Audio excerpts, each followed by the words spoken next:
AM 590, KXSP Omaha's ESPN Radio. It's time for the Metro's only racing talk show. The Front Stretch, presented by Joe's Karting in Council Bluffs.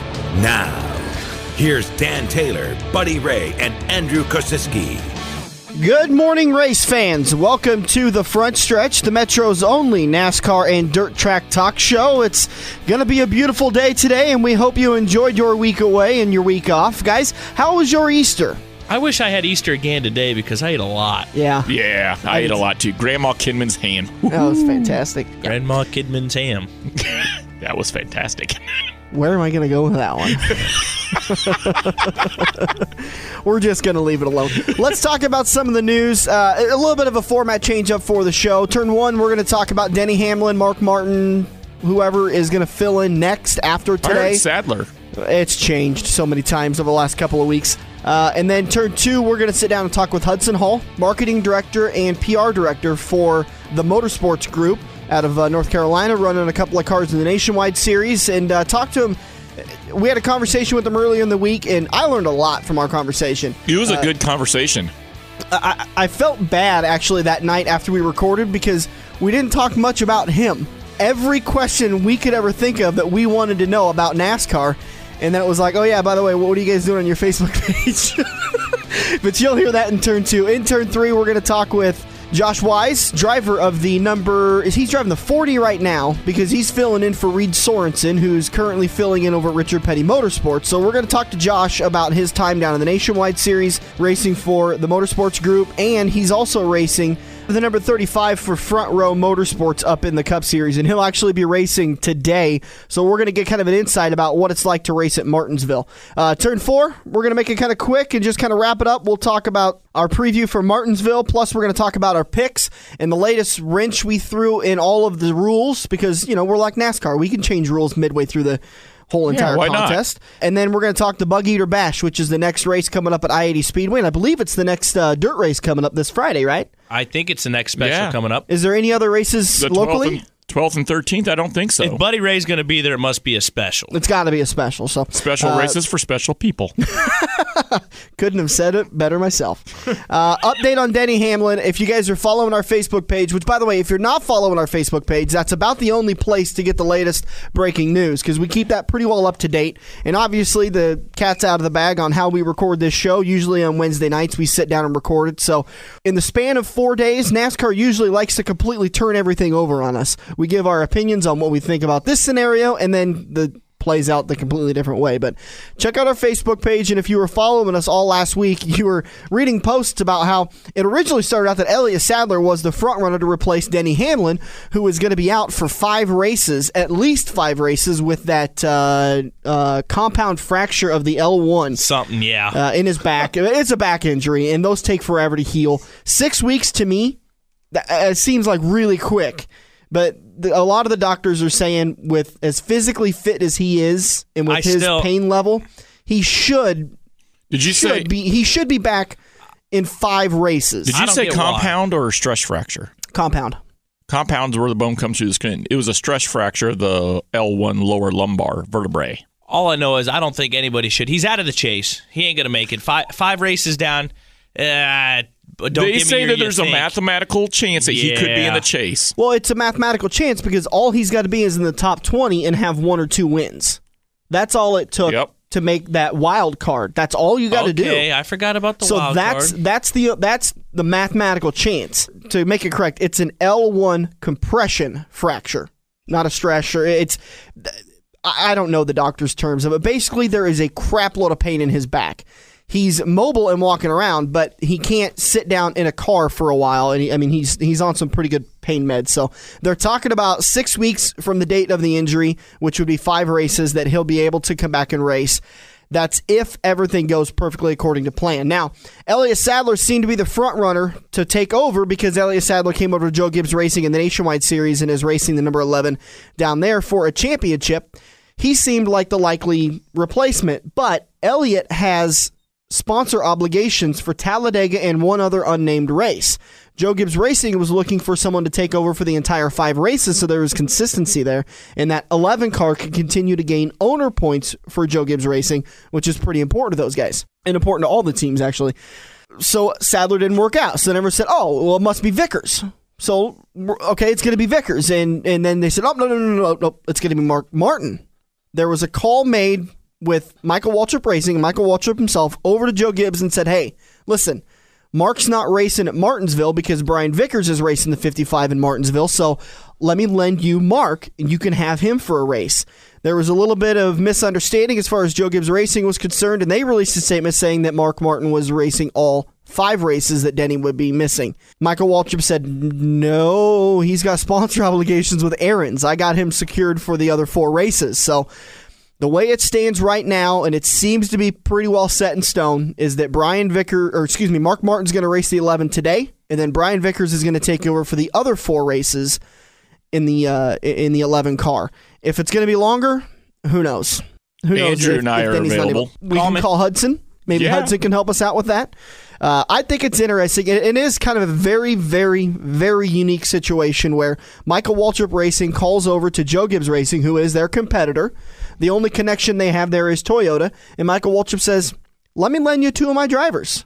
What other sport? There isn't another sport where you would lend them one of your star athletes to compete against you. Yeah, how unique is that? What if Mark Martin goes out there and beats the 11 and beats the 55? I'd be worried Mark Martin might. I would go out there and win the son of a gun. I would be too. Yeah, but if you think about it, Andrew, even in dirt track racing, I mean, we see this all the time. I mean, I've seen late model races. I've seen sport mod modified races where you got 20, 24 cars in the feature. Somebody didn't pan out. I mean, you're racing against them in the heat race. You wanted to beat them, but overall, it's a competitor. Hey, you're in the feature. Can I borrow a tire and a rim, or can I do this? Can I do that? Okay, no problem. Here you go. We all know how expensive it is. So, even at the grassroots level where we're at, we do this all the time. We do worse than that. Sometimes if your car breaks in the heat and you're running for the points, there's guys let you use their car to race the feature by the end of the night. Yeah, here, have at it. It's happened plenty of times. I've let Bill use my car before, and I know my dad's used people's cars. It's happened a lot. I wonder how much Toyota had to do with this, because you talk about manufacturers having ties, and that's one thing, that it's a manufacturer connection. See, I don't know how much of a connection there would be there. I mean, I see where you're going. Over the history of NASCAR, manufacturers have had a good influence as far as where drivers race. A Chevy can sign a certain driver and then say, well, if it's not working out for you over here at this organization, then let's move you over to this organization. And they do have influence. I'm not saying that they're the dominating force overall, but they have that influence to be able to. And I wonder how much they had over that, or if it was just simply Michael Waltrip saying, you know what, let's help them out. It's a family sport. We're all competitors, and we're gonna throw fists when we're mad, but we're gonna help each other out and win the time of need. Right. And it's a very interesting story. And then on top of all of that, you wonder what's going to happen between Joey Logano and Tony Stewart. I don't think anything's actually going to happen, because if I'm Tony Stewart, as mad as I am at Joey Logano, I am sitting 29th in the points. I'd be more worried about my operation right now than Joey Logano. Exactly. That's my point. When he's sitting there racing, let's say they're 10th and 9th. Joey's 9th and Tony's 10th. You think Tony's going to stick his nose in there and wreck Joey and risk the chance that Joey's wreck collects Tony and ruins a 10th place finish? I don't think so at all. I don't know if it'll be this week. Maybe Tony ate enough food to fatten him up again after Easter, and he'll think about it. But just knowing Tony, it's really easy to spin somebody out and not get yourself hurt. Just knowing Tony, I don't think Martinsville will be the place to do it on a bigger, faster track. I think Tony might do it. I think he'll do it eventually. I don't think it's going to come today. It won't come today. Because I think he's in a position. This is too small of a track. Well, he's in a position to where he needs to get up into the points. I mean, he needs to get into the wild card eligible area, have himself a couple of wins, feel pretty secure before he starts doing some risky stuff. I guess that's my take on the whole thing. Okay. Let's head over to Turn 2 and talk to Hudson Hall, who is the marketing and PR director for the Motorsports Group, who had a great conversation with us earlier in the week. You're going to hear that. Also, we had to cut a lot of it out just due to time, so head over to our Facebook page. Tomorrow, possibly Tuesday, maybe Wednesday, depending on how much sleep I get this weekend. We'll get the show posted on our Facebook page, and then you can hear the entire interview uncut. It's the whole thing. We had to edit it down for air purposes to fit in with our 1 hour window. So if you want to hear the entire interview, head over to our Facebook page and latest breaking news there also, as well as track information. We post stuff about, obviously it's Sunday, so the spring meltdown already happened, but Thursday, Friday, we were posting information about the race, ticket prices, and that kind of stuff for all of our fans out there to be able to get information with that. The Facebook page is The Front Stretch. Just search it, you'll find it, and I hope you enjoy it. This is The Front Stretch, presented by Joe's Karting on AM 590, Omaha's ESPN Radio. In 1999, Wade Cross decided he was tired of overpaying for shocks, so he created FX Shocks. Now FX suspension customers reach across the United States with countless wins and championships, including national champion in 3 major IMCA classes, plus Super Nationals champions in all 4 of the Saturday night's main events. Get your FX Shocks today. One-on-one consultation is waiting for you at 308-383-9609. 308-383. This is Andrew from Kaziski Auto Parts. Kaziski Auto Parts is an insurance-quality used parts supplier that can match your foreign or domestic car or truck needs. If you have a damaged or broke-down car or truck, we guarantee a clean and quality part in next-day fashion. Kaziski Auto Parts, your neighborhood premium recycled parts supplier. Call any Kaziski Auto Parts salesman today by dialing 402-731-4592 or visit us at 5040 I Street in Omaha. Kaziski Auto Parts, our quality used parts will match your car or truck's needs. Are you ready for fast-paced, adrenaline-pumping, wheel-to-wheel racing right here in the Metro? Get to Joe's Karting in Council Bluffs and see what it's like to race real go-karts. Joe's Karting knows it's no fun to race go-karts at 10 miles per hour, so they ripped the governors out, and now the only restriction is how good you are at racing. It's full-throttle, white-knuckle racing every day of the week. Head over to joeskarting.com for hours, prices, and specials, or give Buddy a call today and set up your group races at 712-256-5278. We're working the High Line into Turn 2 on the Front Stretch, presented by Joe's Karting. Online at joeskarting.com. Welcome back to the show, race fans. This is Turn 2, where typically we talk about the latest news and happenings in the NASCAR world, but not much has happened, and we covered a lot of it in Turn 1. So instead, we're going to do a little educational piece. We're going to start talking with the Director of Marketing and Public Relations for the Motorsports Group, which fields nationwide cars. Hudson Hall on the phone with us. Thank you so much, Hudson, for taking your time. How you doing? Oh, I'm pretty good. Trying to get some good weather here in Carolina. No rain, so looking good. Yeah, we got about the same. We've had a beautiful week so far, and we're hoping for more of the same as we try to get some dirt track racing in soon. Oh, nice. To start off, if you could just give us a brief history of the Motorsports Group. I know you guys have been around for a few years, since I believe 1993, so talk about the inception and then just kind of a brief history of TMG. Well, Curtis Key, he's a local businessman in Virginia. Started Key Motorsports back in the early '90s, and he's had Jeff Burger drive for him, Chuck Bound.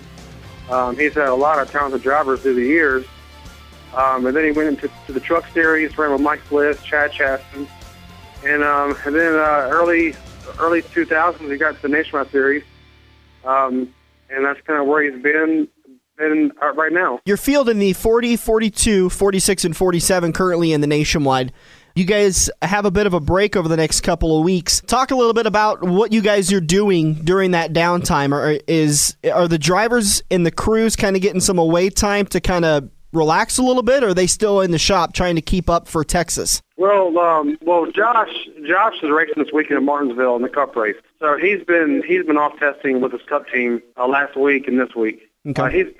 Josh was in the shop today for a little bit, stopped by, but he's pretty heavy with the crew chief. He comes in when he can, and right now Reed's on vacation in Florida, and I think he comes back today or tomorrow. So Chase Miller, he's in college. He's on his honeymoon this week. He got married on Saturday, but pretty much all the crews are in the shop this week working on the Texas cars. Did you guys get any good time off for Easter? Yeah, I mean the cruise was off this past weekend. I know a bunch of them went home to their home state because they're all spread out, all over the country. So yeah, I mean it was a good off weekend for everybody. Good. We're talking with Hudson Hall, Director of Marketing for Public Relations of the Motorsports Group. Hudson, if you could take us through the process, how long does it take to get one of these cars when it goes from being parts and pieces on the shop floor to a fully ready tech and ready to go race car? Approximately how long does it take you guys to set one of those up? Well, our cars for Daytona, for just the primary and the backup, we spent 7 weeks on just the body. Wow. And then, the chassis was already done. So that car was put together in about 4.5 weeks, put together and ready to go. Mm-hmm. The only harder part of that car was the actual body. They massaged the body, as much as possible to get it ready for downforce and drafting. With our Texas car, that car was put together in about 2.5 weeks. When you're talking about massaging cars for the listeners out there here on the front stretch, are you adding body filler to, reshaping the body a little bit per the templates? I mean, what goes into massaging a body, or are you allowed to say? Yeah, NASCAR gives us very strict template limitations that we can do. So really, it's just really, the right side, the side forks and the doors and the quarter panels on the right, and that's really all we mess with. If you look at one of our cars up close, the right side is just flat. We don't want it, being under the, like in the tires. We kind of massage the rear, fit right on top of the tire, very small clearance. But that's the process. I mean, that's all cutting, bondoing, measuring, recutting. It's a long process. One of the big stories up in the Cup this weekend has been Mark Martin substituting for Denny Hamlin and then Brian Vickers substituting. And kind of the conversation has been the uniqueness of how one weekend you can be racing for your team, the next weekend you can be racing for a competitor, because there's that friendship and that helping each other out. And Michael Waltrip Racing reaching across, helping out Joe Gibbs Racing. You guys did the similar thing with Richard Petty Motorsports when Michael Annett got hurt. Talk about the process that went behind lending Reed. Did you go ahead and say, hey, RPM, go ahead and take Reed, or was that something that was set up through? Well, how was it set up? That was set up through Michael and Reed. They're very close. They've been friends for a very long time. And they're almost like brothers. I mean, they're very close. The family's real close. So when Michael got hurt in Daytona, Reed went to the hospital the night that Reed was hurt. So Reed went to the hospital and stayed with Michael overnight and kind of checked on him. And, it was a process. And then when we was driving back to Carolina, I got a phone call from Reed's management. And they was like, yeah, well, I was like, how's Michael? And, he is, this and that. And so right then we kind of knew what was going to happen. Because we knew that Michael was probably going to be out of the car for a few weeks. Mm-hmm. So when Reed sat down and talked to us about it, we was like, you know what, go ahead. We're not going to say, okay, you can do that for a 14. At that time, it wasn't about car mates or teams. It was about their friends. Yeah. And we wasn't going to step in the middle of that. What's the timeline for getting Reed back? Hopefully Talladega. It might be Richmond, Talladega, somewhere in there. So. I mean, they might let Michael come back to Richmond. So really, it's up to his doctors. What's it take, me and Dan, we're not exactly going to call up Daytona or NASCAR down there at Daytona Beach and go, hey, fellas, why don't you give me a NASCAR license and let me call Hudson Hall and go race. Kind of go into that process. I mean, what's it take for someone to get in? Like I said, I'm assuming you can't just call up, buy a license, and go race Talladega. No. The first process is to go to your local track and race as much as possible. And really, the more important thing also nowadays is money. I mean, you got to have money to go racing. I mean, some of these kids come in and we'll jump in an Arkansas race car, go win a bunch of races. They're super talented, and they don't have the backing to go up. And it's a shame, But really, race your home track, and then you would apply for a NASCAR license through NASCAR. And then they will kind of tell you where you can go. And actually, Brett Bodine makes that call. There's a driver resume form that you fill out for NASCAR, and then you turn it in, and then they kind of tell you where you can and can't race. And Brett Bodine's making that call, you said? Yep. Brett Bodine's the guy that will call you personally and tell you where you can and can't race. I remember hearing a few years back there was a driver that was supposed to sub, and I apologize, I can't remember who, up in the Cup Series, and NASCAR just came out and said, no, you're not ready. We're not letting you race against these guys at that track. And I apologize, the details are escaping me right now, but I do remember hearing an incident like that. Yeah, I mean, there's been guys come to us to say, well, we want to go run the Talladega race in Nationwide in May. And I'm like, okay, well, go to NASCAR and get their approval first. And they're like, why? I ran there in ARCA, so I should be approved. And trying to tell them guys that it's just hard. You know? Yeah. Trying to tell drivers sometimes is a little difficult. What are you talking about? yeah, and it's just like some people I've seen them before will go out there and sell sponsorship to sponsors for teams, and they'll get $25,000, $35,000, $55,000 to go race, and they can't race because they're not approved for that track. Yeah. And if that team's taking the sponsor and putting a driver in it. How does a driver get approved for a track like Talladega? I mean, it's kind of like that experience is necessary, but where do you go get that experience? Really, the ARCA series hold the test. I think there's one this week where, drivers will go run a test, and anybody can run the test as long as you have an ARCA license. Because I know at Daytona this past year, there was guys up there that's never been on a super speedway that was testing. NASCAR would never do that. It's all ARCA. Yeah. I'm already over here raising my hand. Yeah, Buddy's running out of the studio going to get an ARCA license now. I mean, there were some guys at the test that went from like race late models to ARCA series, and there's one guy, a good buddy of mine, Galen Hassler. He raced with dirt cars in Missouri, and he made his first ARCA start at Daytona. And he went and tested, and ARCA passed him. And so did that help the process with NASCAR then to say, okay, well, if ARCA is going to pass you, then we'll let you move up to the next step of getting approved? They won't let you run like a nationwide car at Talladega. They may say, okay, well, you need to run like 4 or 5 K&N races like Dover, New Hampshire, Bristol, and then you can run some truck races here and there. But they won't say, okay, well, you can go from nationwide. From ARCA to nationwide, they won't do that. I mean, you got to have in between like K&N series, like the 1 mile track, and then maybe some truck races at the 1.5 mile tracks. And so I'm hearing that it's not just as easy as having a little bit of talent and a whole lot of money to get up into the Cup Series. Yeah, I mean, even guys that have a ton of money, I mean, they're still going to have to do the process. I mean, look at Danica Patrick. She ran how many ARCA races, and then she couldn't just jump into national car and go run Daytona. She had to run the ARCA race first. Yeah. And then they had to approve her in like that 3 or 4 day, window. We're talking with Hudson Hall, the Director of Marketing and Public Relations on the Front Stretch. Hudson, you've talked about how you guys have raced down in the ARCA series, you've raced truck, and now you're full-time up in the Cup series, in the Nationwide series with one car and part-time with a couple other cars. Is there any aspirations to continue to grow the organization and move up into the Cup at any time soon? There is. I mean, of course, that's our ultimate goal.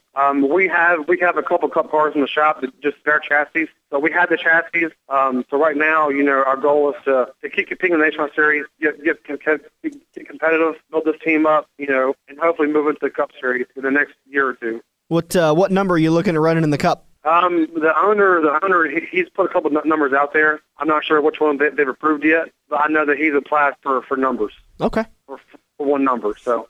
I'm not sure what number he's done yet, so he did that paperwork. But I mean, our main thing is the National Series this year, and just make our cars better, and hopefully the Cup Series sponsorship thing will kick in, and we can go run some races. Hudson, we've all heard a lot of what's gone on with Denny Hamlin about how he was kind of knocking the Gen 6 car. We've heard about some of the press that I believe the Nationwide drivers. Clements, I believe is his name. We heard some of what went on there. A lot of people and a lot of fans don't realize this. And, off the air, we had talked, I believe, a little while ago. NASCAR is really doing their best to protect their brand, their product for drivers, crew owners, the fans, everybody. But can you kind of go into detail, before the race? I mean, NASCAR's not doing anything really wrong here, but, I mean, they kind of want to protect their product. Can you go into detail here with what they do?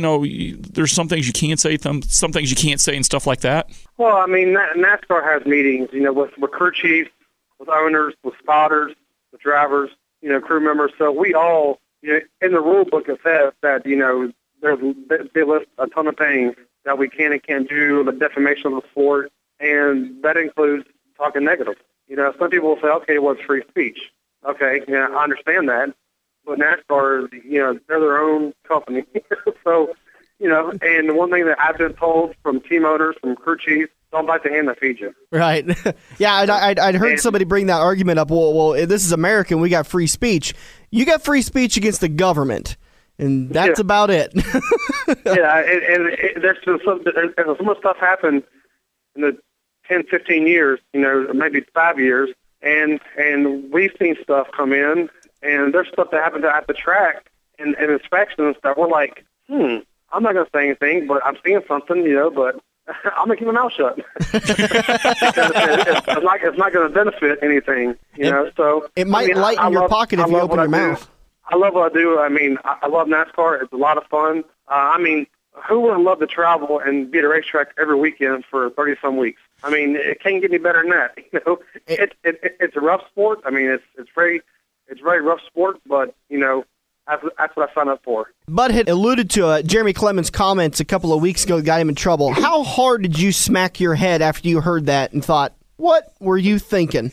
I saw him in the airport after California, and I kind of saw him sitting there. He saw me, and I just shook my head and just started laughing. He started laughing too, and we didn't say nothing about it, but you know, we kind of knew. Hey, man, just shut up. You know? Shut up. Keep your mouth shut. But I mean, you know, Jeremy, that's one of those deals where, you know, I don't know how it all happened with the MTV cameras and that. So, I mean, Jeremy is a great guy. He's an awesome driver. I mean, he's somebody in the garage that you can talk to, and he'll make you laugh. Yeah. You know, no matter what he says, I mean, you're going to laugh, and that's the kind of person he is. You know, so I mean, and his team is family-run team. So, and they run great for what they have, and they're getting better every week also. Hudson, we've seen the success, well, at least so far, the success of the Gen 6 up in the Cup Series, and there has been some murmurs a little bit that maybe in the next couple of years they'll start bringing the Gen 6 down to the Nationwide. Have you heard anything about that? Has NASCAR expressed maybe a possible timeline? No, only thing that we've heard is that it's coming. So, you know, we haven't heard a timeline of when, but, you know, we've just heard from various people that it's coming down to us. So, you know, I mean, that could be 5 years from now. It could be 2 years from now, you know. Does that put you guys into a little bit of a predicament as far as building cars ahead of time? Well, right now, you know, we got 10 cars in the stable right now, and so we don't really build cars too far ahead. Mm-hmm. You know, I mean, right now with this year, we're not accepting no rule changes for cars this year. So the cars we have right now, you know, we're going to make them last. Yeah. And then, I mean, if for some reason NASCAR does change the rules, change the cars around in a couple of years, the K&N Series, they buy all NASCAR cars anyway. So, I mean, hopefully that our body styles now can go to those teams, mm-hmm. you know, and to keep that series growing also. Hudson, you're saying you have 10 cars built in the shop right now. Is that a normal number, or do some teams actually go above and beyond and have quite a few more cars than that? Some teams have more. Like RCR Gibbs does have maybe 10 to 20 cars a team, you know. Like us, we got 10. I think Clements has like 3 or 4. He might have more. SR2 has got like, I think, 5 or 6. So most teams got about 4 or 5 cars. Wow. You mentioned the big names, the Joe Gibbs Racing, Penske's, Richard Childress Racing. Do you guys have a relationship with any of them to share technology? We have a little bit. Where you know, some of our motor stuff comes from Hendrick. Mm-hmm. So we do. I mean, we got to buy it, but they sell it to us at a cheaper price than what you can get it for anywhere else. But Hendrick, you know, we get most of our stuff from Hendrick that we need part wise. We get some support to Chevrolet. It helps. When a team like the Motorsports Group gets a Hendricks motor, is the support there for your motor? So when Mr. Key goes over and says, you know, hey guys, I need, you know, let's say 6 engines.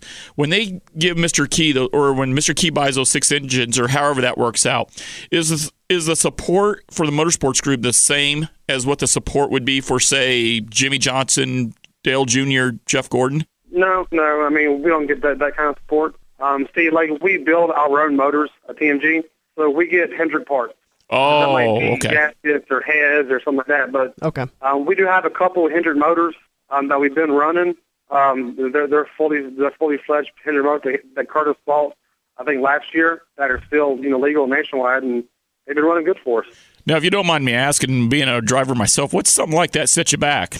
To have motor program, it's about $1.1 million. Do RCR or Hendrick. Bud just hit the floor. It's about $1 million. Bud just hit the floor.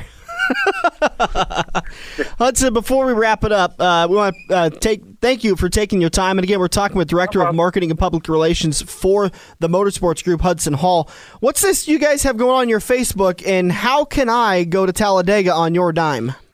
Just go on the Facebook and share the post. Share it with your friends. That's the easiest way to do it. I try to make it easy as possible. Yeah, I tried doing a giveaway last year, and I figured I'd make it a trivia question, and it turned into just a war of words between people. And I was like, you know what? I ain't doing it again. I'm making it as easy as possible. Yeah, it looks like you got until April 22nd to share the post on the Facebook page. You've got your chance at winning 2 all-access passes to the May 4th NASCAR Nationwide Series race at Talladega, meet and greet with all of the the Motorsports Group drivers, honorary crew member for the day, and you can be a part of the crew through the whole process of tech inspection, practice, qualifying, and race, and you're pretty much behind the scenes to see how the car is prepared. Now, when I mean crew member, I mean bring your work clothes. I'm gonna be underneath the. Am I going over the wall to change the right rear? Oh man, I wish I could. Or are you going to give me the calculator to crunch some numbers on gas mileage? Yes, are we sitting on top of the pit box? Yep. Y'all be in the pit box. Buddy and I were down in Kansas last year, and we just about got thrown out of the Cup race because we jumped up on Tony Stewart's pit box. Turns out they don't like it when you do that. No. Well, y'all will look at the corner of that box. I think we're going to make our way over there now. I tell you what, Dan, for the listeners out there, go to the Motorsports Group's fan page on Facebook. This is so unique. Dan, you're looking at it right now. I can see your eyes. But, boy, they are such a fan-friendly organization. I mean, I have seen everything about there. They're giving updates. I mean, a lot of the teams give updates daily and weekly, but they're on Twitter, they're on Facebook, they're giving the updates. And then here's the other thing that I thought was really interesting, because you don't ever see this. And Hudson, jump in here if you want. But they were even talking about, hey, we're looking for crew members. I was like, now how cool is that? I was like, you don't see Tony Stewart and Joe Gibbs out there going, hey, guys, we need some help. I was like, now this is awesome. You can relate to this on an everyday level. You turn to your Craigslist or your newspaper ads, and there's nothing unprofessional about it. But this, I mean, that's what I'm getting at, is these people are so fan-friendly. They just, and that's why I love the Motorsports Group. They're the nicest crew and the nicest setup you'll ever see at the track. I know when you and I got to go on the hauler, Dan, last year at Kansas, we thought the gates of heaven have opened. They did, compared to what we were used to.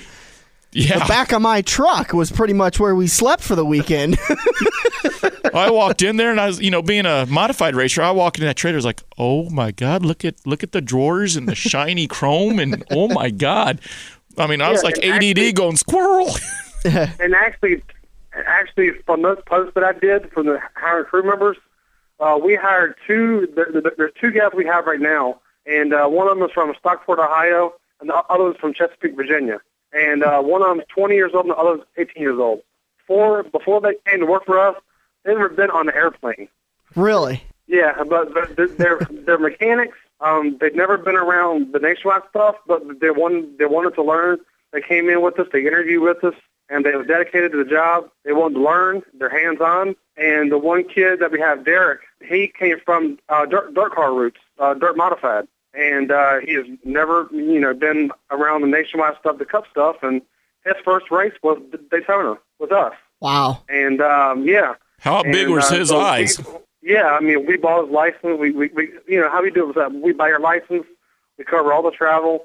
We pay you a salary. And, all we ask for you to do is work on the car during the week and give it 100%, and the rest is history. Well, listen, if this radio thing, I've been loving it. If this radio thing doesn't work out for me, I'm gonna tell you right now, I can change oil like it's nobody's business. Bring a toolbox. Dan's going to Sears right now. I'm already buying my mechanic gloves. So if you don't mind me asking, Hudson, you have a 20-year-old. You come in, you have no experience, you've never been on an airplane. All of a sudden you're in the big wide world of NASCAR. What's a starting salary on average? You don't have to give it exact numbers, but plus or minus 10%, what's the salary like? Most of the guys are around like 25 to 27 a year. And that's really not, I mean, like you mentioned. For no experience? And what you mentioned, that was that all of your travel is paid. So, yeah. But the 30 races out of the year, you've got a free place to stay on the weekends. Does that include food if I go to the steakhouse and I'm on your crew? It's not the Joe's Karting budget. We actually give her per diem for the guys. Oh, dear Lord, I'm in trouble. Yeah. All right, well, Hudson, I think we've hounded you enough. This turned into the Spanish Inquisition here. Hopefully it wasn't too much torture. So if we come see you in Kansas, you won't forget us. Yeah, we're gonna come make a stop and come down and talk to you in Kansas. So I hope you're ready for more questions. Oh, that's fine. Come on now, because by that time we'll have Reed back, and we'll still be having Scott Riggs in one of the cars, and JJ Yaley, and so we'll have a good old time. Awesome. I look forward to it. The Motorsports Group. Find them on Facebook. If you share their page and become a fan of their page, you could be headed to Talladega, you and a friend, a trip for two, to sit behind the scenes with the Motorsports Group. Hudson Hall, Director of Marketing and Public Relations. It's been an absolute pleasure talking with you, Hudson. We appreciate your time. Well, thank you. Thanks for having me on. And that was Hudson Hall, Director of Marketing and Public Relations. His placard on his desk has got to be about a mile long with that title. At least. Listen, that interview went incredibly long. Even though on air it actually was only about 15 minutes, we had a big conversation with Hudson, and you can find the entire conversation on our Facebook page on Tuesday or Wednesday this week. We'll post the entire show unedited, the full version of the interview. And it's a good interview. Hudson had a lot of great things to say, and I'll tell you, for as much as I obsess over NASCAR, I learned a lot during that interview, because there's some gaps in there that, being in Iowa, you don't learn how much it costs to send a team to a track each weekend, and what it costs to have a motor program. Holy cow. Yeah. That's going to do it for Turn 2. We're going to work our way into Turn 3 and talk with Josh Wise, driver of the number 35 Front Row Motorsports car in the Cup Series, and also drives the number 40 Nationwide car for the Motorsports Group. It's coming up on the front stretch, presented by Joe's Karting on AM 590, Omaha's ESPN Radio. For 50 years, Eagle Raceway has been pushing the limits of dirt track racing. Saturday nights, come see the Midwest's best battle at the fastest third-mile track. Gates open at 5:30 for IMCA Modifieds, Sport Compacts, Hobby Stocks, Sport Mods, and Race Saver Sprint Cars. Eagle kicks their season off on April 19th with the Icebreaker Challenge, featuring the debut of the Race Saver Sprint Cars. Located just 10 minutes east of Lincoln on Highway 34 and online at eagleraceway.com.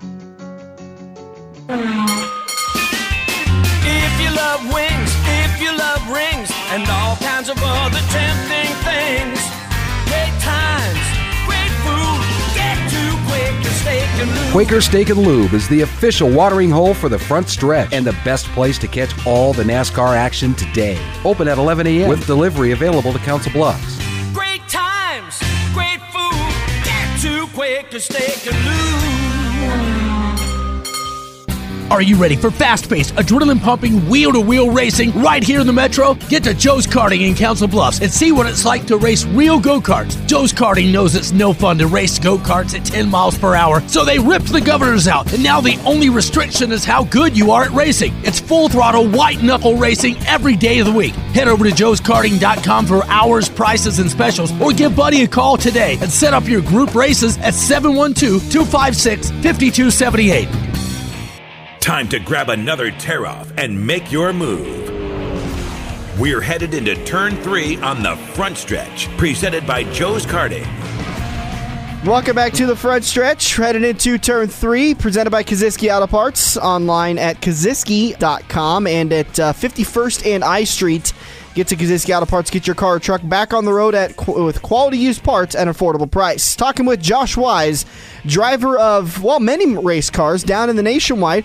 You're racing the 40 right now for the Motorsports Group, correct? Yes, that's right. And then you're also racing the 35 for Front Row Motorsports for the Cup Series. Right. Let's talk a little bit about your career. Did a little bit of research on you, and you've got a couple of wins under your belt, but if you could just give us a brief history, how you got started, early success, and what brought you up into the NASCAR circuit. Oh, man, that's a long story, but I'll abbreviate as much as I can. I started racing like a lot of young kids do, and started in quarter midgets out in Southern California where I grew up, and just came up through the open wheel ranks and was very fortunate through that part of my career to race for some of my heroes. You know, I drove for AJ Foyt for a season in the USAC Silver Crown car and drove for Tony Stewart for 3 years, and had some great success in those ranks. And eventually progressed my career out here into Charlotte and started racing in the Truck Series and Nationwide Series, and been at it here in the Cup Series. This is my second year now, so it's pretty cool. Yeah, if I read correctly, you were the youngest driver to win the USAC championship? Yeah, the three-quarter midget championship, yeah. Just at 16 years old, was it difficult kind of handling that success, or were you able to just kind of take it and keep moving on to the next level? Man, I don't know. I'm knowing some of these guys now. I mean, guys are getting younger and younger at higher levels of the sport, you know. So at the time, that was a pretty cool, you know, feather to have in the cap, and it was definitely an accomplishment for me and my family. You know, it was just our family-owned car. But man, there's some young guys coming up that are really seeing some success early in their careers. We talked about you're about ready to sit down in the Cup car today and race over at Martinsville. You've raced at Martinsville a couple of times. What is the most difficult thing about racing at the Paperclip? Martinsville is just a tough track. I mean, not only are you worried about you know, your speed, obviously, but track position is so important, and you also have to be really conscious of your brakes and kind of taking care of your car, you know, and that's where the experience that some of the guys that have raced there for, you know, 10, 20 years even, some of these guys that have been around a long time really kicks in. You know, you see those guys that have a lot of experience there really excel at that track, and I just look forward to continuing to gain that experience, and I think we'll have a good run this weekend. You know, Martinsville is it's obviously, I think it's the shortest track we go to, mm-hmm. and you know, it just kind of takes you back to your roots and what you grew up doing. You know, racing the short tracks and the half miles and even the quarter miles and the sprint car stuff. So it'll be a fun weekend for us. Speaking of going back to the grassroots there, what was it like to race for Tony Stewart as a car owner? You said he was your car owner for 3 years. What was that like? It was crazy for me at the time, just because it was really pretty unexpected. You know, like I was living in California and had just graduated high school and was starting college for. I was going to go for mechanical engineering, and literally was just sitting on my couch one night and got a call from Tony to go race for him. You know, so it was cool. I had a lot of success out there driving my family's cars, and he had just taken notice of that. And that's one of the cool things about Tony and a lot of the guys. You know, they try to give back to the guys who are trying to do what they did and make a name in the sport. Did you think someone was pulling your chain when he called you? No, I mean, you would think that, you know. I mean, I yeah. thought that at the time, but gosh, it's been, that was 10 years ago now, you know. But no, it was pretty cool at the time, and you know, he and I have kept a relationship since then, you know. So it's pretty awesome. Tony's someone I've always really looked up to, even before I had that opportunity with him. You know, he came up through the midget and sprint car ranks, and that was the area of racing that I really wanted to progress through. Josh, when you got that call from Tony, you know, for the listeners out there, I mean, this is here's a real example of, you know, your hard work can pay off. When you're sitting on the couch and you're watching TV and Tony Stewart calls him and says, "Hey, Josh, you want to come race for me?" Take us through the mindset. I mean, what's going through your head at that moment as you're talking to Tony Stewart?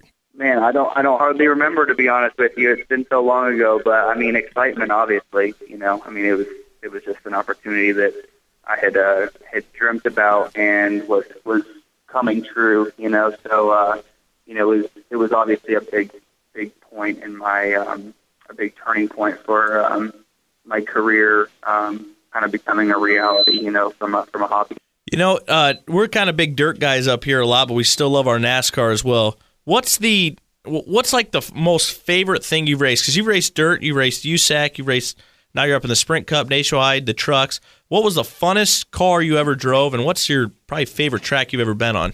Man, I've always had a love in my heart for racing the USAC midgets. I just think they've just always been such fun cars to drive, and they got, you know, just enough power, but they're not overpowered, and they're still a little bit of a momentum car, and they're just really fast reacting, short wheelbase, and I used to love running the midgets on like the big, fast half-mile tracks. It's probably my favorite thing to do. Talking with Josh Wise, driving number 35 front row motorsports car in the Cup Series, and going to be competing today in Martinsville. Josh, you're sitting 39th in points, so there's no guarantee you're going to make the race today. Take me through the mindset. Is it hard to sit down in the car and deal with the stress that you may not make the race today? Yeah, I mean, but you just kind of prepare for it the best you can. You know, I mean, I kind of go into it with the mindset that there's no way I'm going to miss it, you know. But, you know, things can always happen, and it's kind of just the same old answer and mentality that you hear. But we're just going to go and get our car the best that we can, and I'm going to do my job to the best of my ability driving it, and everything from that point on should take care of itself, you know. You know, I kind of got a little thing here. We've all dreamed as race car drivers here in the Midwest that we want to be in the same level you are. What does a Josh Wise do during the week? Like, what do you guys do for fun when you're not racing? Obviously, this is your job, and you race a couple different cars, and you probably got kicks going out and racing. You probably could do USAC or a midget anywhere else you want, but what's a guy do for fun? What do you do during the week? Are you always at a track testing? Are you always in the garage? What does a Sprint Cup driver do? I think that for me, I just try to find a good balance. You know, I mean, when I first came to Charlotte, I was still just gung-ho, wide open on racing everything I could every week that I was off, you know. So I'd go run the truck on Saturday somewhere, and then I'd be in Indiana racing a sprint car at Gas City on Saturday night or whatever, you know, and I'd just go race whatever I could when I could. And, you know, life kind of progresses, and I have a family now, so I try to keep a good balance between taking care of my career and my faith and my family. And then, you know, my big hobby right now has actually been doing some triathlon. So it kind of goes hand in hand with training to be in condition for the long races that we do. And I have a lot of fun with it. So there's a group of us that kind of train for that stuff. And then, you know, there's a lot of guys that go and run, there's a local go-kart track out here, so guys have go-karts and run go-karts, and we've all got our little hobbies, but my latest kick has been doing some triathlon. Wow. I also read some information on you that you're a big iRacing fan? Yeah, that too. So I could probably just keep going down a list of things that I guess hobbies. I try to limit them as much as I can for my wife's sake, but I was actually just on iRacing, running some laps at Martinsville to get some practice for this weekend. Yeah, that's kind of what I was wanting to follow up with you. How realistic is it? I mean, is it, from what I've heard you say already, that it's pretty dead on that you can run a couple of laps or, you know, run a race there and kind of get a little bit of a feel, so that way you're not so foreign when you walk into the weekend? Yeah, it is. It's amazing what a good job iRacing does with the reality of the simulation that they've created, you know, and you know, they're constantly like updating like they just released their Gen 6 car on the game, and it drives like the Gen 6 car does, you know, and the old car drove like the old COT did, you know. So I don't know how they get everything so accurate or what resources they have, but they do a really good job. And you know, I was fortunate enough, I was actually sponsored by them several years ago when I ran for Dale Earnhardt Jr., and they sponsored us at Iowa and at ORP. And so I got to know some of the people there and got to find out kind of a little bit of their process. But they actually digitally scan the racetrack that they put onto the game and things like that. So it's amazing how accurate, like, even all the bumps are and the marks on the wall and just every little thing. So it's a good little resource for me, and I know a lot of drivers that use it. Well, I kind of wondered if that was maybe a little tool in the tool bag that you guys bust out on maybe a Tuesday or a Wednesday to kind of prep for the weekend coming. Yeah, it definitely is. Talk a little bit about that Gen 6, and don't worry if you say anything too detrimental, we'll cut it out so you don't get fined by NASCAR.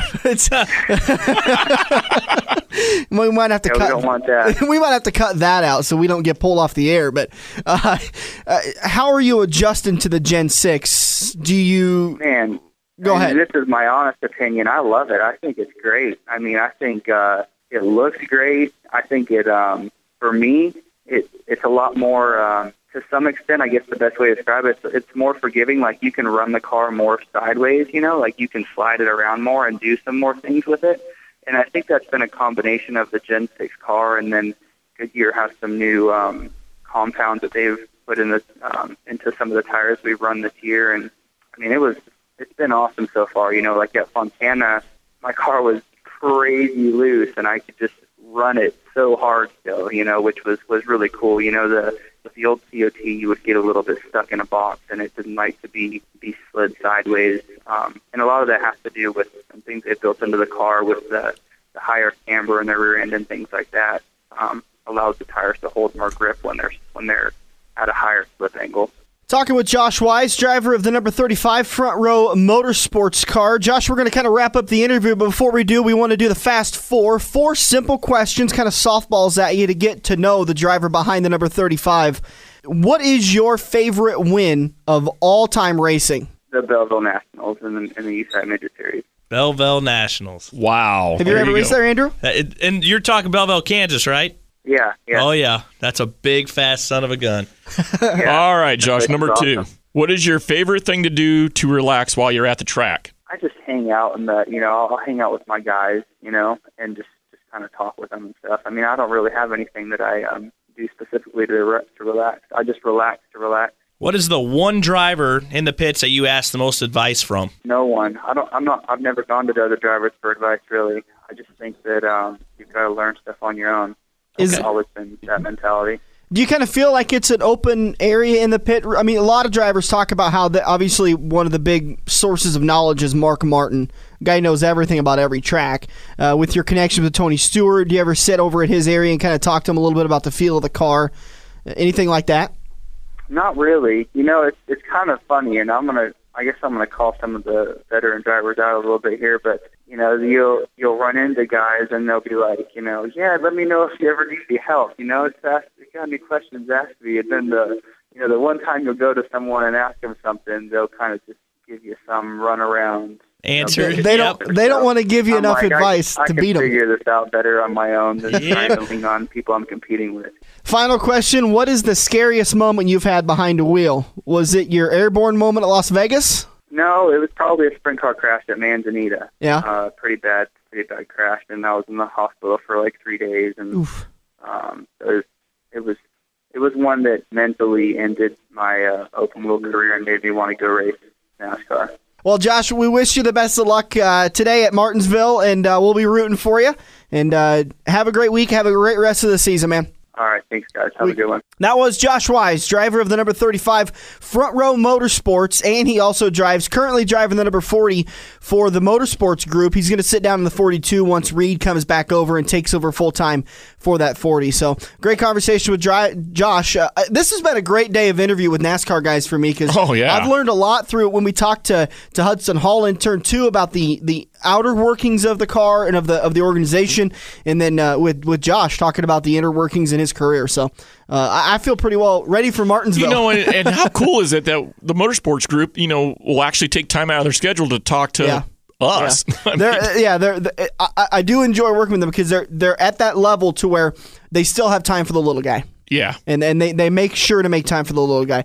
We want to say thank you to everybody. We're going to be back in turn 4. We're going to give our picks for Martinsville, kind of break down some of the wins lately, and talk about the point standings and our pick'ems. So that'll be all coming up in turn 4. This is The Front Stretch, presented by Joe's Karting on AM 590, Omaha's ESPN Radio. This week's Legend of Tomorrow on The Front Stretch is Cole Rocket Man Wayman, entering his 4th year of kart racing at just 10 years old. This year, Cole will be competing in the Junior 2 kart class at Little Sunset and Mini E Raceways, plus any special events that cross his path.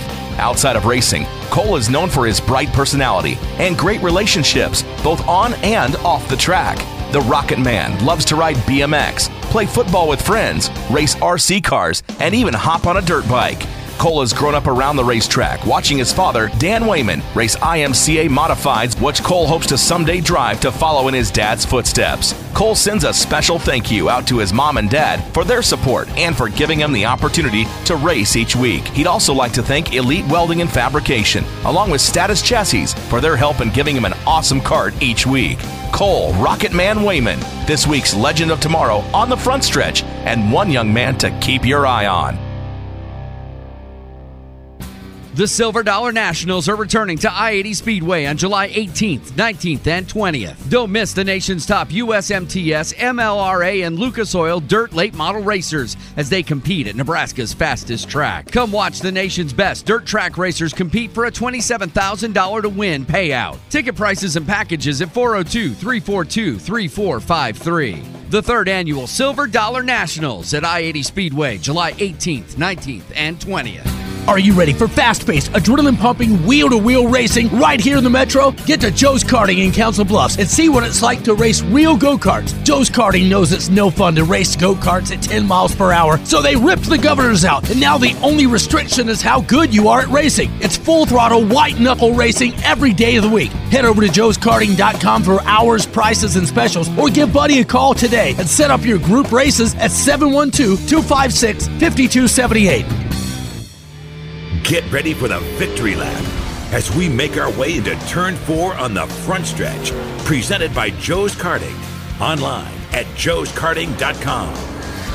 Just about ready to wrap up the show. Headed into Turn 4, guys. Martinsville, green flag, just around the corner, a few hours away from the Paperclip, the half a mile racetrack that is the shortest racetrack on the circuit. And we're going to see, well, what do you guys think we're going to see? Is it going to be Bristol again, where we're going to see some great side-by-side racing, some fireworks, or are we going to see the guys kind of fall in and take it easy?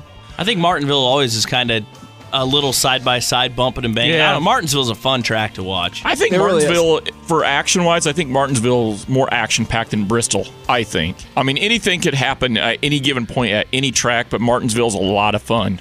We've got our picks contest that we talked about and have been talking about for the last couple of weeks. For Auto Club Speedway at Fontana, Andrew, you took your buddy, Brad Keselowski. And he failed me. Yeah, he didn't have a good day. Good. Buddy, you took Tony Stewart, and I took Matt Kenseth. I finished the highest of anybody, so I'll pick last. Bud, you're going to pick...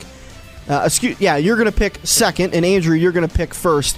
We talked about at the end of the show last week that we kind of changed up the format a little bit because we wanted to make it a little bit more difficult. And one of the things we were talking about was, Andrew and I, you and I were out at Quicker Steak and Loop talking about it, that basically you could pick the top 5 in the point standings and probably have yourself a very dominant contest. I would agree. So all you could just sit there and do is just pick over and over and over. Jimmy the same Johnson. Guys. You could pick Kyle Busch, Tony. Not Tony. Matt Kenseth, Brad Keselowski. You know, the guys that consistently run up front. And so we said, you know what? You can only pick the same driver twice. And then I was realizing for the whole season. And then I was realizing this week that makes it not just a little bit harder. It makes it incredibly harder because for you, Bud, you've already picked Jeff Gordon, Jimmy Johnson, and Kyle Busch, which means you can only pick them one more time, which includes the chase. And I took Tony Stewart, and I can only pick him one more time. I don't think that's a tough one to give up. I'm kind of ragging on my boy a little bit lately. Yeah, you are. So it adds a little bit of degree of difficulty because, I mean, we're only 5 races into it. And it's how many races? 34? 36. 36 point paying races, including 10 chase races. So it makes things incredibly difficult because we could get down to a scenario where, so far, I have not picked Jimmy Johnson. How great would it be to walk into the chase with as dominant as he is during the chase, to walk in there with 2 Jimmy Johnson picks in my pocket? I mean, that's 2 top 10 finishes almost guaranteed. Yeah. So it adds a lot more strategy to the whole situation. This is starting to become it was starting to be a fun little competition between us. I think we are going to have to open this up to fans next year. Oh, yeah. But we'll see. I have a lot of them that text me and call me and say, hey, how's my driver doing? So. Yeah. Are you running your own kind of little thing with some of your buddies? Some of my buddies, yeah. Okay. It's not real big. We're talking 4 or 5 people. You're at least fudging it so you're winning, right? No, because I want them to know that they're actually winning. He's just. I wouldn't fudge it. Oh, please. Mr. OIMCA official, don't come look at my car. All right, so let's pick for this weekend. I'm going to pick last. Andrew, you got the first pick. We're at Martinsville, so next weekend we can start re-picking some of the drivers we've already picked, which obviously we've thrown out the rule now that we don't want to do that. But so are we supposed to pick who we think the winner is, or are we just supposed to keep trying to be consistent then? Well, it's consistent because the chances of picking the winner is slim to none. So you're just trying to pick somebody that is going to finish the best. Okay. That you think is going to finish the best. Okay. Now, you've already picked Brad, Kane, Edwards, Johnson, and Busch. Kyle. Good. So, Kurt wouldn't be a bad pick, actually. 2 top 5 finishes, top 10 finishes. Whoa! Are you helping him? I'm just saying, consistently. No, I got the winner in my head right now. You know what? I just thought of the reason why you don't want to pick Kurt Busch, because he was doing good last year with Phoenix Racing, and they don't have that great a braking system, which is the most important thing at Martinsville. You bet. Along with patience. You bet. A failed brake line or caliper, a blown bead, and your day is over with. So who do you think? Who are you gonna take? Jeff Gordon. You're gonna take the 24. Alrighty. I don't usually pick him that much, but he's fast at Martinsville. He's always fast at those short tracks, and I think him and Jimmy Johnson are going to be on a tear this weekend today, because obviously Jimmy's had a little bit of a struggle last couple of weeks, and those two want to win in Martinsville so bad because they love bringing wins to Rick Hendrick at Martinsville because of the tragedy that happened with Hendrick Motorsports. Buddy, you're picking second. Who do you have? Who have I picked again? Gordon, Busch, Johnson, Keselowski, and Stewart. I'm going to go Clint Boyer. That's not a bad pick. I really struggled with this pick. I couldn't decide between Earnhardt or Johnson. And I went back and forth because, Earnhardt's doing a lot better than most. Earnhardt's great, yeah. And he's got the short tracks down. But Martinsville, Bristol, you can't go wrong with Johnson. What inevitably made me pick Earnhardt was because I want those 2 Johnson picks in my pocket when I walk into the chase. A little strategizing. So I'm going to hold on to those Johnson picks, and I'm going to go with Earnhardt for today. Andrew, you took Jeff Gordon. Bud, you took Clint Boyer, and I took Dale Earnhardt Jr. So what track's next week?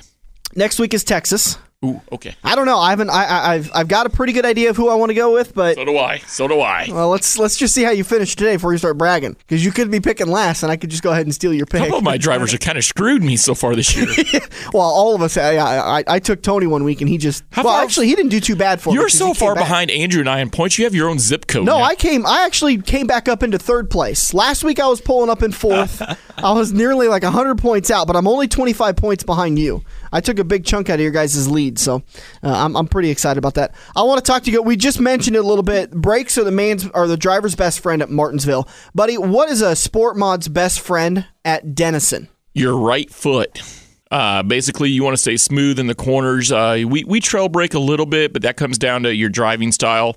You really want to be consistent. I think in any dirt car, your right foot, how smooth are you on the throttle? Andrew, what's a late model's best friend at I-80 Speedway? I'd probably go with the main thing at any track, especially for a late model, is probably shocks. Shocks.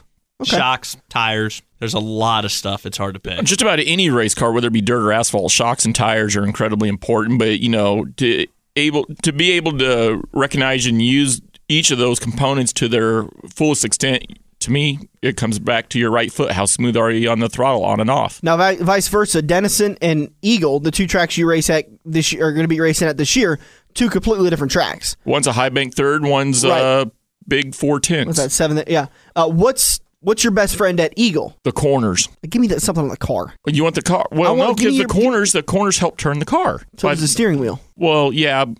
At Eagle, where I'm trying to go with this is the brakes. The Eagle, the brakes. Having the smaller really track, good brakes. Yes. Okay. Having really good brakes at Martinsville is important. You've got to have great brakes. So you're going to say the same thing at Eagle? Yeah, because I tend to trail brake a lot at Eagle. I keep, when you trail brake, you're riding the brake pedal while you're full floor down on the floorboard of the car, and it keeps all the energy stored up in the rear end so that when you release the brake pedal coming off the corner, it's like a drag race down the back straightaways. Okay. Andrew? Andrew's looking at me like I'm drunk. The opinion's still out on that. I really wish you'd quit saucing before the show. Andrew, what about you're not racing at a second consistent track this year because you're going to follow the SLMR series. So give me a track that's completely different to I-80 for a late model that you think is, and pick the most important thing there. Oh, probably Albion. Albion, Nebraska is a really, really, really tiny, high-banked bull ring. Okay. Stay in one piece. Keeping your car clean till the end? Keeping your car. I mean, you do a lot of bumping and banging there, and to finish is just the biggest thing there. I don't know. All right. Well, we'll take that. Just a couple of days away, the Bug Eater Bash coming up at I-80. Buddy, you racing that? Yep, I've already got my chocolate-covered grasshoppers. It's going to be Friday and Saturday night, correct? Yep. Andrew, tickets are on sale at the office for I-80 Speedway. Correct. And then you can also pick them up at the gate the night of the event. Hopefully the weather's going to be perfect. Obviously we're recording a few days out, so I'm not going to give you good weather because you can't predict weather 6 hours ahead of time. But keeping our fingers crossed for a great day. Martinsville, green flag just around the corner. If you want to catch all of the action, head down to Quaker Steak and Lube, the official watering hole of the front stretch, and get all the great beer specials. Lube Tube wings, the Boom Boom Shrimp. And the best. Oh, my God. I have been walking around for the last 3 weeks, that damn song stuck in my head, because Adrian goes, every time I eat these, I think of the ZZ Top song, a boom, boom, boom, boom. And so every time I order those things, I sit there and go, boom, boom, boom, shrimp. All right, so get down to Quaker Steak and Lube today. All the action on the big screens at QSL in Council Bluffs. QuakerSteakandLube.com. Actually, I think it's QuakerSteakandLubeCB.com for the Council Bluffs location. Get all the information. This has been The Front Stretch. We thank you for joining us today. It's presented by Joe's Karting in Council Bluffs, online at joeskartingwithak.com. Have a great weekend, and we hope to see you at I-80 for the Bug Eater Bash in just a few days. In 1999, Wade Cross decided he was tired of overpaying for shocks, so he created FX Shocks. Now FX suspension customers reach across the United States with countless wins and championships, including national champion in 3 major IMCA classes, plus Super Nationals champions in all 4 of the Saturday night's main events. Get your FX Shocks today. One-on-one consultation is waiting for you at 308-383-9609. 308-383. Are you ready for fast-paced, adrenaline-pumping, wheel-to-wheel racing right here in the Metro? Get to Joe's Karting in Council Bluffs and see what it's like to race real go-karts. Joe's Karting knows it's no fun to race go-karts at 10 miles per hour, so they ripped the governors out, and now the only restriction is how good you are at racing. It's full-throttle, white-knuckle racing every day of the week. Head over to joeskarting.com for hours, prices, and specials, or give Buddy a call today and set up your group races at 712-256-5278.